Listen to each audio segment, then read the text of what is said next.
Boas! Hoje vamos falar de um assunto que pode ser um bocado incómodo para algumas pessoas. E esse assunto é erros. Sejam eles da câmara ou de quem está atrás dela.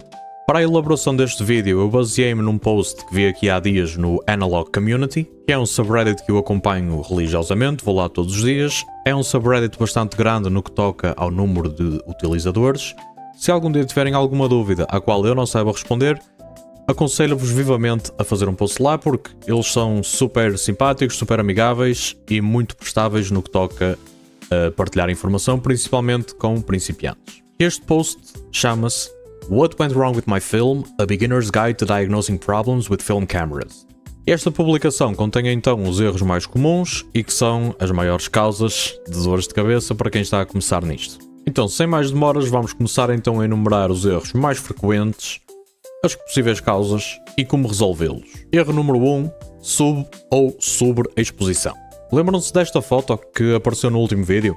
Bem, isto é um caso bastante clássico de subexposição. Como eu disse na altura, isto aconteceu porque eu tirei a foto demasiado à pressa, aumentei a velocidade e compensei na abertura no sentido errado. Daí a quantidade de luz que entrou e atingiu o meu filme não ter sido o suficiente. Se as tuas fotos têm aquele efeito que parece as moscas da televisão, como se chamava quando havia alguma interferência no sinal, e se a foto no geral está escura, se tem uma tonalidade um bocado esverdeada, mas escura na mesma, então muito provavelmente estás com um caso de subexposição. Este é um problema bastante frequente em utilizadores de point and shoots, mesmo que a câmera esteja a trabalhar perfeitamente, porque ao contrário da maioria dos outros tipos de câmara, estas câmaras têm um flash integrado, e esse flash está diretamente ligado ao fotómetro. Ou seja, quando vocês ligam a câmara têm que ter cuidado com uma coisa, porque ela à partida vai estar em modo automático. Neste modo, quando o fotómetro diz não tenho luz suficiente, vai ligar automaticamente o flash, independentemente da distância à qual o sujeito se encontra. Isto é um problema?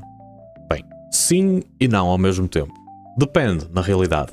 Depende da distância a que vocês estão do vosso sujeito. Por exemplo, imaginem que querem tirar uma foto a um amigo vosso à noite e o vosso amigo está tipo a 3, 4 metros de vocês. Aí o flash vai cumprir com a sua obrigação perfeitamente.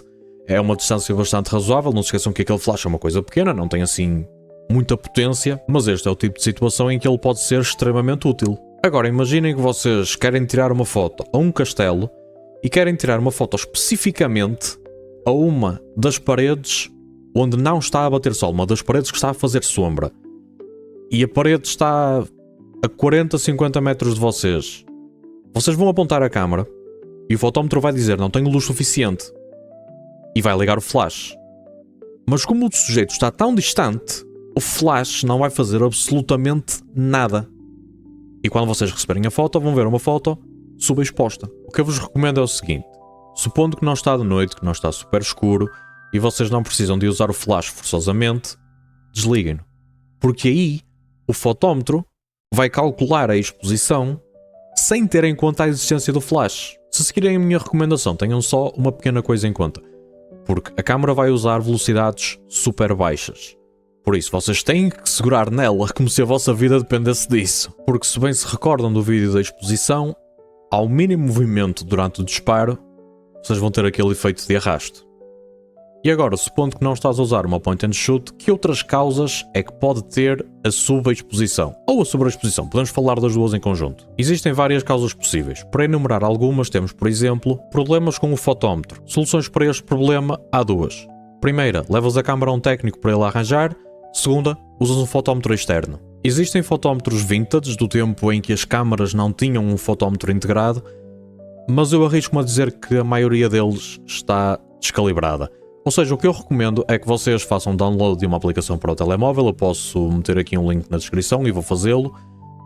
Eu não uso nenhuma aplicação de fotómetro porque as minhas câmaras que têm fotómetros estão a trabalhar corretamente e quando uso uma que não tenha, uso a regra do Sunny 16 de que falei no penúltimo vídeo. Ou seja, vocês têm 3 soluções, também podem usar o Sunny 16. Mas voltando à aplicação para o telemóvel, o que isto faz basicamente é usar a câmera do vosso telemóvel, vocês apontam a câmera para a coisa que querem fotografar, definem qual é que é o ISO do rolo que tenha dentro da câmera, e aquilo vai-vos dizer os parâmetros de exposição. É basicamente como o fotómetro da câmara, só que em vez de estar na câmara, está no vosso telemóvel. Como podem ver, há formas bastante simples de dar a volta a este problema se a vossa câmara tiver modo manual. Um problema ainda mais simples e que também leva à sobre-exposição é a definição incorreta do ISO. Zé, se o teu rolo é de 100 e tu dizes à câmara que ele é de 1600, é normal que as fotos fiquem todas subexpostas.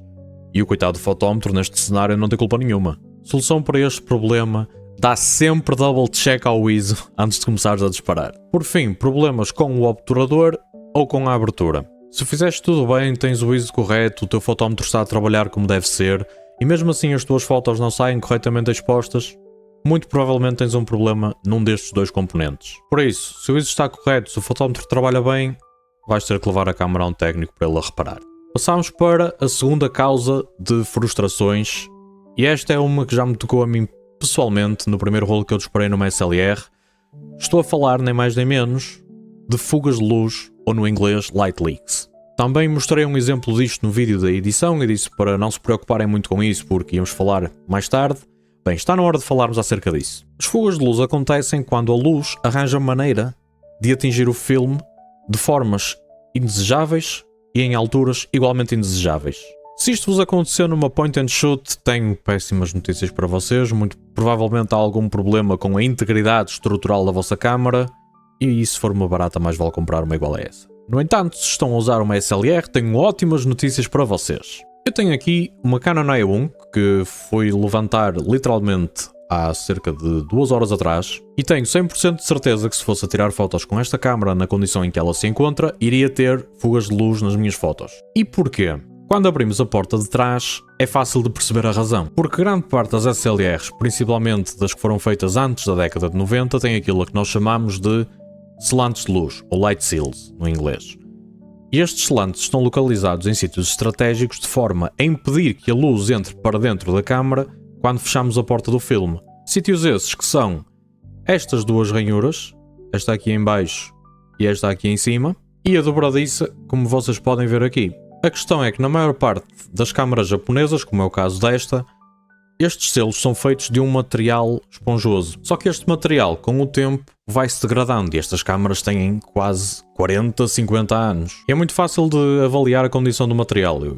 Se eu passar aqui o dedo, o material vai se desfazer todo. Eu vou ficar com bocados de esponja antiga nos dedos. Se os teus selantes estão nesta situação, será que vale a pena mandar a câmara ao técnico para ele os substituir? Pessoalmente, a minha resposta seria não, porque os materiais não são assim tão caros quanto isso. E é uma coisa bastante simples. Eu tinha 3 EVT quando andava na escola e consigo fazer isto na boa. E acho que acerca de fugas de luz está tudo dito. Terceiro problema. As tuas fotos têm marcas escuras dos lados que aparecem sobretudo quando estás a usar velocidades mais altas. Então eu tenho notícias não muito boas para ti. Porque nas SLRs e na maioria das rangefinders existe este sistema de cortinas. Neste sistema de cortinas de tecido, por exemplo, como é o caso da minha E1, existem 2 cortinas. A primeira vai abrir, vai deixar entrar a luz para atingir o filme, e depois uma segunda cortina vai correr atrás da primeira para fechar. Isto é muito difícil de ver, mas eu posso tentar-vos mostrar. Mais uma vez. Estão a ver que quando vocês avançam o filme, isto vai armar o obturador, ou seja, vai meter a primeira cortina na posição inicial para ela poder partir outra vez à frente. Por vezes há uma alteração na tensão normal destas cortinas, o que faz com que, por exemplo, a primeira cortina se atrase relativamente à segunda. Ou seja, algumas partes da foto vão ficar escuras por causa disto, porque a luz não consegue atingir essa zona do filme. E porquê é que isto é uma péssima notícia para ti? Porque este problema não pode ser solucionado em casa. Tens mesmo que levar a câmara a um técnico para ele ver o que é que se passa. A seguir temos estas bandas claras e escuras alternadas que aparecem de forma praticamente uniforme por toda a imagem. Isto é um indicador de tensão a mais no filme. Existem várias causas para este problema, mas são todas praticamente erro do operador. Se calhar chegaste ao fim do rolo e continuaste a fazer força a mais aqui na manivela, ou então rebobinaste no sentido errado, ou então rebobinaste no sentido correto, mas esqueceste de carregar no botão de rebobinar antes de o fazer. Por fim, artefactos nas vossas imagens. Se virem pontos ou linhas brancas assim às curvas nas vossas imagens, é sinal de que o scanner do laboratório estava sujo quando eles fizeram a digitalização. Solução para isto: vão ao laboratório, falem com eles, mostrem as fotos e peçam uma digitalização nova. Eles normalmente costumam oferecer isso e assumem a responsabilidade. Mas, se estivermos a falar de uma linha branca contínua, bastante marcada, é porque alguma coisa riscou o teu filme.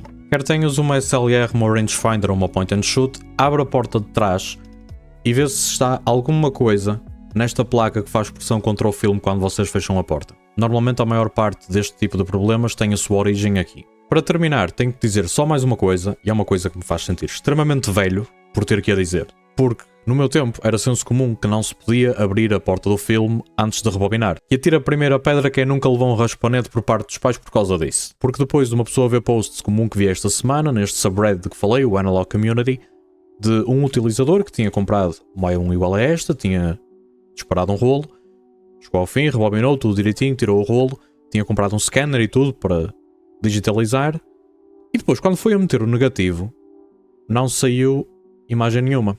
Então, vocês não acham que falta um passo bastante importante aí a meio? Oh pessoal, por amor de Deus, vocês têm de revelar os rolos, porque senão a imagem não fica fixada no filme. Isto não é vergonha nenhuma, não estou aqui a dar shame a quem alguma vez tenha cometido este erro, até porque lá está, nem todos somos da era do analógico, nem todos estamos habituados a estes processos todos antes de poder ver as fotos que tiramos, mas achei por bem incluir esta informação no vídeo porque, podendo prevenir um caso destes que seja, já valeu a pena. Em relação a erros, era só isto que vos queria dizer. Os próximos vídeos serão os últimos desta série introdutória e neles vou falar de testes que podes fazer para ter a certeza, ou pelo menos quase toda a certeza, de que a tua câmera está a trabalhar corretamente. Até lá, fiquem bem.